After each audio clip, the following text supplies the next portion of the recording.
Gracias. Se entiende por terrorismo al uso sistemático del terror. Equivale a la dominación por medio de su uso, control a partir de actos violentos con el fin de infundir miedo. Es decir, busca presionar a gobiernos y a la sociedad para imponer las demandas de quienes están detrás. Hablamos de una sucesión de actos de violencia ejecutados para infundir terror, incluyendo la actuación de grupos organizados. Es también la definición del diccionario de la lengua española que nos entrega a violencia e intimidación como sinónimos o afines. Puede ser político, religioso, internacional o una mezcla. Pero cuando se hace de gobierno, desde el gobierno, es nuestro tema, se llama terrorismo de Estado. Son siempre prácticas violentas e ilegítimas, pero a diferencia del terrorismo de particulares, se hace de arriba abajo, del aparato estatal a la sociedad.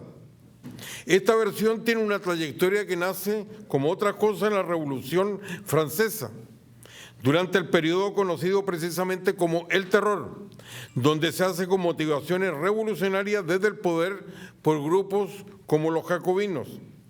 Llamamos terrorismo de Estado a prácticas donde además de la violencia indiscriminada y la generación de terror en al menos parte de la población, siempre se atenta contra derechos fundamentales, estén o no reconocidos como tales por la ley local, ya que el terrorismo de Estado siempre atenta contra la vida y la libertad, como nos dijeron en la presentación nuestro orador.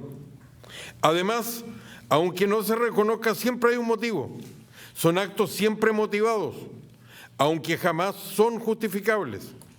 Hay apoyo de distintas ideologías, como también de motivaciones religiosas, nacionalistas, solo por citar algunas. Y en el caso particular de América Latina, el control gubernamental tiene una clara vinculación con la delincuencia organizada, como nos decía Beatrice, que además vincula a los países donde controla el gobierno, como ocurre con el castrochavismo. En el terrorismo de Estado, el gobierno siempre usa métodos ilegítimos para alcanzar sus objetivos o fomentar conductas que no se reproducen por sí solas. Por ello, el concepto de banda organizada también se aplica, toda vez que el Estado actúa a través de organismos paralelos de seguridad que tienen objetivos determinados, empleando también a delincuentes para infundir miedo en la disidencia.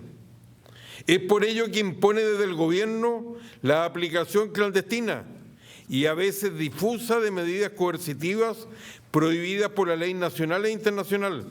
Se le impone a personas totalmente inocentes, donde se anula toda presencia del Estado de Derecho y se usa a agentes administrativos como sustitutos de la verdadera justicia a través de jueces penales.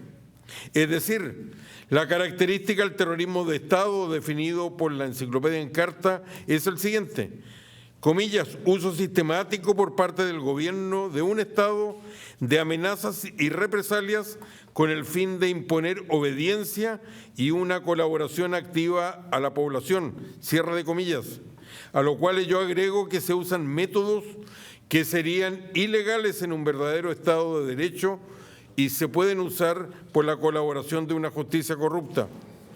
A lo dicho hay que agregar un elemento característico del terrorismo de Estado en Latinoamérica.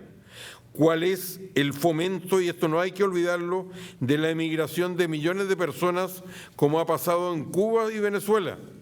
Al respecto, existe gran injusticia cuando la comunidad internacional presiona a los países donde llegan y no a aquellos donde se origina, por lo que siempre es un exilio y no una diáspora.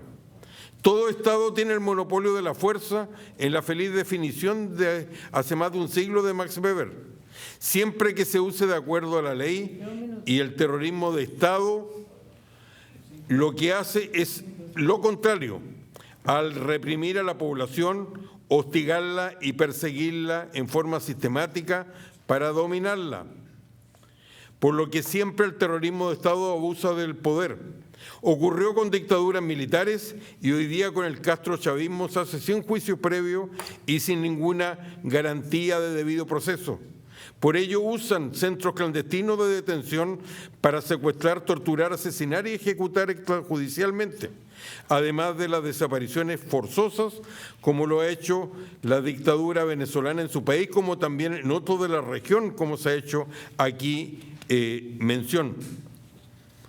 La relación de dependencia del gobierno siempre existe.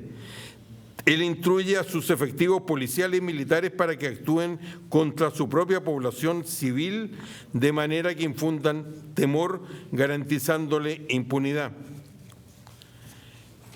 En relación, y con esto concluimos, a estos regímenes del castrochavismo, que además son ayudados por una etiqueta política que les da un manto de simpatía en la región y también en Europa, como nos ha dicho. Ocurre con el socialismo del siglo XXI, despojado de esta cobertura que debiera desaparecer para aparecer solo su carácter delincuencial, porque lo específico del terrorismo de Estado es emplear los recursos económicos, sociales y militares del Estado para amedrentar a sus propios ciudadanos. La conclusión es una sola. Por muchas razones que se esgriman para explicar el terrorismo en general y el terrorismo de Estado en particular, no ha existido ni existe nada que lo justifique, ya que nada, absolutamente nada, lo puede legitimar. Y por eso, como conclusión final, lamentamos la demora que ha habido en cuestionar a nivel de la región y de la misma Organización de Estados Americanos estas prácticas ilegítimas, donde ya existe una respuesta automática a un tema que no es hoy día de actualidad, como son las dictaduras militares del siglo pasado, pero no existe ese mismo automatismo para el castrochavismo. Muchas gracias.